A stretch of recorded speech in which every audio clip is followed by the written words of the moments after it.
Sabía que nadie vendría a buscarlos. Nadie sospecharía que estaban aquí, en el bosque. Bienvenidos a Memorias del Asesino, donde En la exploramos las década de mentes más oscuras 1990, y los el crímenes más descubrimiento de impactantes de la cuerpos en historia. el bosque de Aquí Belanglo descubrirás los reveló una detalles historia ocultos, aterradora. las historias no Un contadas asesino en y los serie misterios más acechaba a los escalofriantes. mochileros que recorrían Prepárate para Australia. adentrarte en lo macabro ¿Cómo y un lo hombre desconocido. aparentemente normal pudo ocultar durante años sus crímenes más macabros? Hoy exploraremos qué llevó a Ivan Milat a convertirse en uno de los asesinos más notorios de Australia.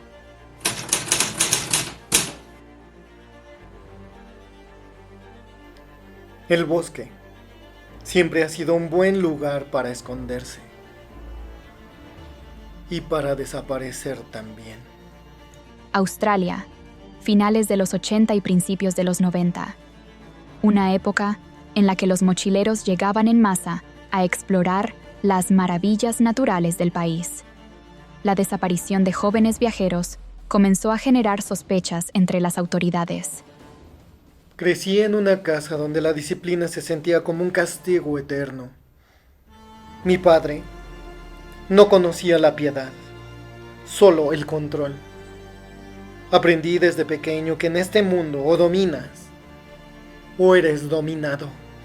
Ivan Robert Marco Milat, conocido como el asesino de mochileros, fue un asesino en serie australiano, nacido el 27 de diciembre de 1944 en Guildford, Nueva Gales del Sur. Fue el quinto de 14 hijos de una familia con antecedentes penales y una fuerte presencia de violencia. Su padre, Stjepan Marko Steven Milat, era un inmigrante croata que emigró a Australia tras la Primera Guerra Mundial y era conocido por ser estricto y disciplinario. Las reglas nunca fueron para mí. Desde joven entendí que si quería algo, tenía que tomarlo. No me importaban las consecuencias, no. La libertad siempre tuvo un precio. Y yo estaba dispuesto a pagar ese precio. Ivan Milat mostró comportamientos antisociales desde una edad temprana. A los 13 años, fue enviado a una escuela residencial y a los 17 estuvo en un reformatorio por robo. A los 19 años, estuvo involucrado en el robo de una tienda. En 1964, fue condenado a 18 meses por allanamiento de morada y poco después fue detenido por conducir un coche robado, lo que le valió 2 años de trabajos forzados. En 1967, fue condenado a 3 años por robo. Aprendí que en este juego no gana el más fuerte, sino el más astuto, el más capaz. Me señalaron, me juzgaron, pero nunca pudieron probar nada. Siempre supe cómo desaparecer y cómo regresar cuando fuese el momento.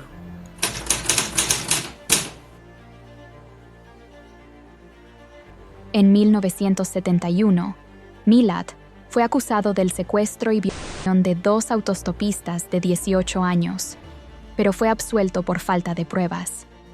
Tras fingir su suicidio, huyó a Nueva Zelanda durante 1 año antes de ser arrestado nuevamente en 1974.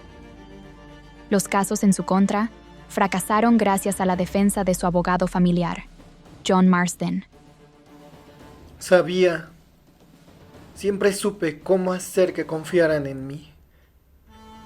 Una vez que estaban en mi vehículo, las conducía al bosque estatal, un lugar remoto y aislado donde podía actuar sin ser interrumpido. El modus operandi de el asesino de mochileros se caracterizó por una serie de acciones premeditadas y brutales que le permitieron capturar y asesinar a sus víctimas. Milat recogía a sus víctimas, principalmente mochileros jóvenes, mientras hacían auto-stop a lo largo de la autopista Hume en Nueva Gales del Sur. ofrecía transporte a áreas del sur de Nueva Gales del Sur, ganándose su confianza. Oh, sí. Los gritos se pierden en el bosque. Nadie los escucha. Excepto yo. En el bosque, Milat incapacitaba a sus víctimas y las sometía a torturas antes de asesinarlas. Algunas de las víctimas no murieron instantáneamente, lo que sugiere que sufrieron un gran dolor antes de morir.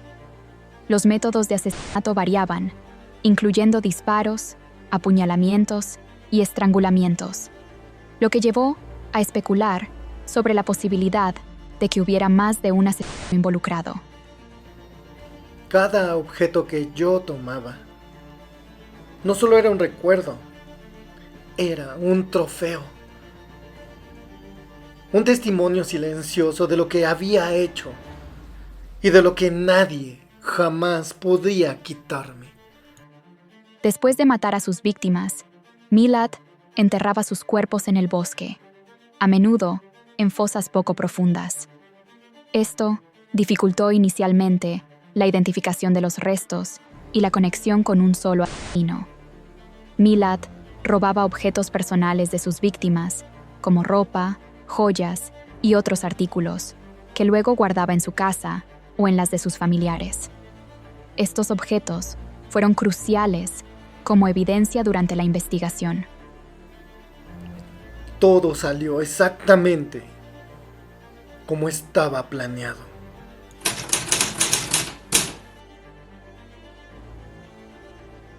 La policía comenzó a relacionar los cuerpos con las desapariciones de mochileros.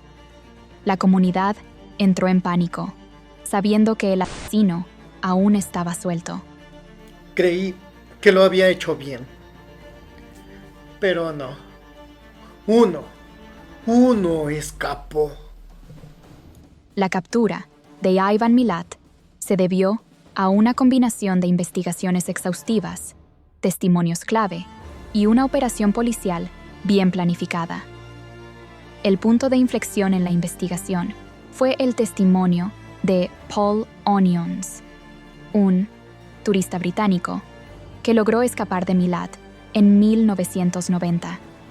Onions había sido recogido por Milat mientras hacía autostop y fue atacado, pero pudo huir.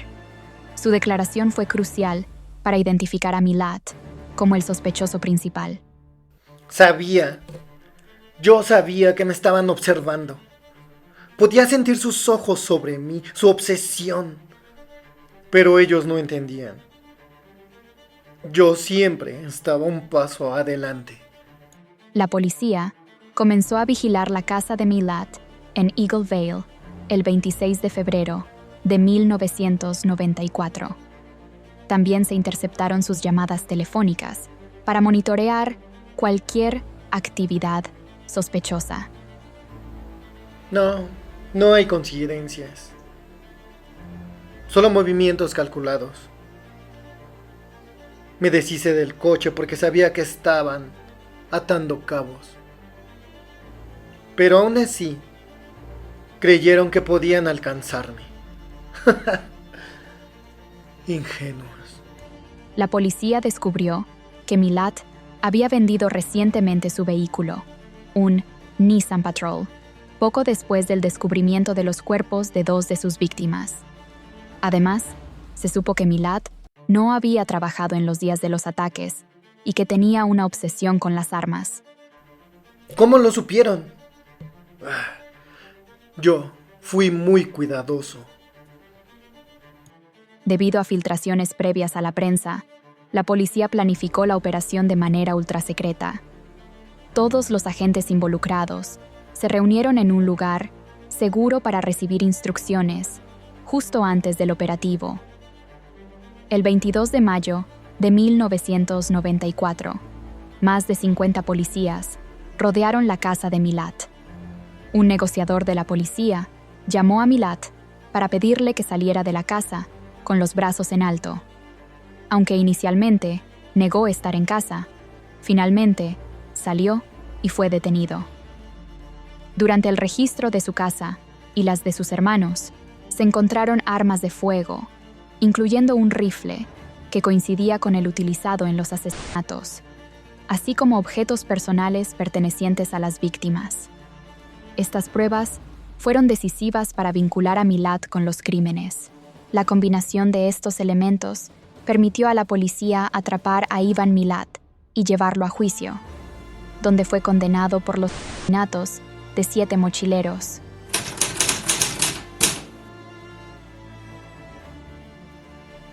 Ivan Milad tuvo un juicio. El proceso judicial comenzó el 26 de marzo de 1996 en la Corte Suprema de Nueva Gales del Sur, en Sydney. El juicio estuvo a cargo del fiscal Mark Tedeschi, quien presentó una abrumadora evidencia contra Milad, incluyendo el testimonio de más de 140 testigos y pruebas físicas encontradas en su casa y en las de sus familiares. Se pararon frente a mí, con sus pruebas, sus testigos, sus acusaciones. Creían tener todas las respuestas, pero solo conocían la versión que les convenía. La verdad murió con ellos. Durante el juicio, Milad se declaró inocente y argumentó que no había pruebas directas que lo vincularan con los crímenes. Su defensa intentó culpar a otros miembros de su familia, especialmente a su hermano Richard, pero no logró convencer al jurado. Inocente. Eso fue lo que dije. No había pruebas directas, solo suposiciones y miedo. Quisieron señalarme, pero yo no era el único en mi familia con secretos. El 27 de julio de 1996, después de 18 semanas de testimonios, el jurado declaró a Milad culpable de los 7 asesinatos de mochileros, así como del intento de homicidio, detención ilegal y robo de Paul Onions, el turista británico que logró escapar de él. Como resultado, Milad fue condenado a 7 cadenas perpetuas consecutivas sin posibilidad de libertad condicional, además de 6 años por cada uno de los cargos adicionales relacionados con Onions. Milad nunca mostró arrepentimiento y murió en prisión en 2019.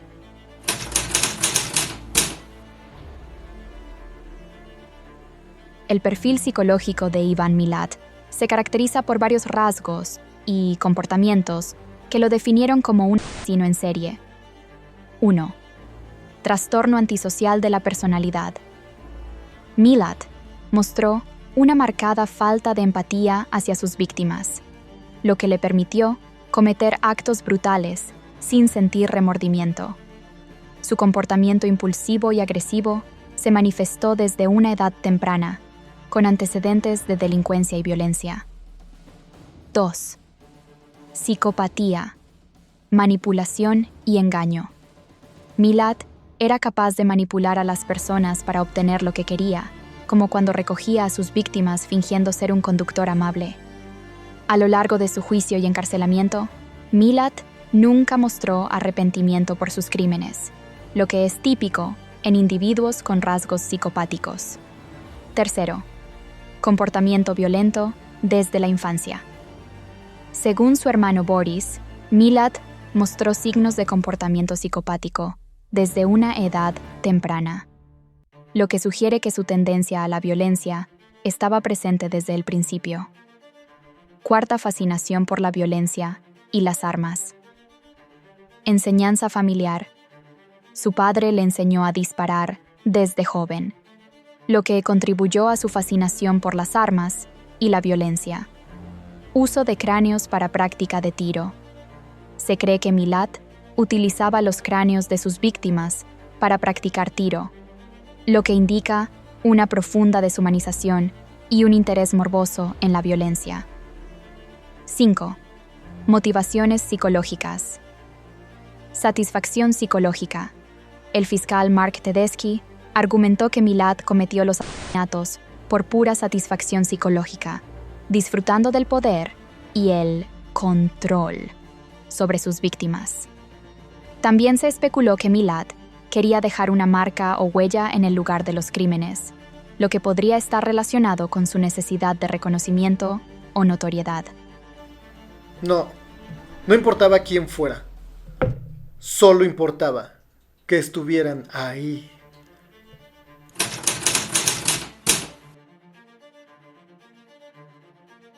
El caso de Ivan Milat dejó una profunda cicatriz en Australia y cambió la forma en que las autoridades respondían a las desapariciones de mochileros. La brutalidad y la meticulosidad de Milat mostraron la mente fría y calculadora de un verdadero depredador. ¿Crees que Ivan Milat pudo haber sido detenido antes? ¿Qué opinas sobre la sentencia final? Déjame tu opinión en los comentarios. Gracias por llegar hasta aquí. Si te gustan los casos de True Crime, no olvides suscribirte y activar la campanita para más historias como esta. Nos vemos en el próximo caso.